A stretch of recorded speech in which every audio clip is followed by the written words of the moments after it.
Well, in today's Weatherwise segment, we're going to do a quick review of the year of 2015, speaking of some records and then also some of our averages with temperatures and then precipitation. Now, starting things off, we're going to be talking about record high temperatures, and thanks in part to El Nino, just in the last month, that has been the actual only time that we have actually seen record high temperatures in December. You can see 6 of them topping out in the 70s. The warmest, though, right around Christmas, 75 degrees, the warmest for the month, but 2 degrees shy from that record high for the entire month. Now, we're also then talking record low high temperatures. So what this means is the coolest high temperature for that day. On February 20th, we only had a high temperature of 19 degrees, definitely some cooler weather, and it was a cooler start to the year.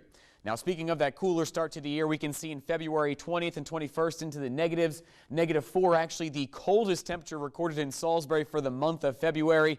And then we tied a -11 record on March 7th. Now, speaking of our record high lows, or the warmest low temperature, you can tell that we had a warm day in June, but also note the December warm conditions. That warming trend has stuck with us as we started to round out the year of 2015. Now, also something we want to talk about: rainfall, mainly focused during the summer months. As you can see, some record totals there in June and in August. Also some heavier rain in April, right around the 20th at 1.18 inches. Now, snow-wise, we did break another record in March. The most snow we've ever seen on that day. There was no record prior, 5.2 inches, and that was definitely some decent snowfall sliding in for the beginning of March.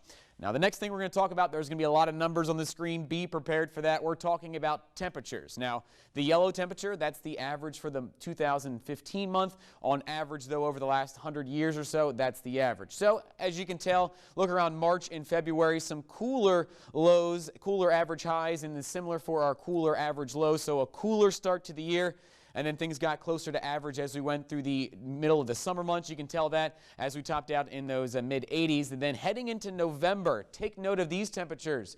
You can tell definitely some warmer conditions than we actually are supposed to be at. Same for overnight lows, so El Nino definitely playing a factor as we wrapped up the year 2015. Then just precipitation-wise, since December 1st, we've seen just under 4.5 inches of rain since the beginning of the year, about 51.3 inches. That puts us about 5 3/4 above the average, and we are looking some showers to kind of slide out as we move through the rest of tonight.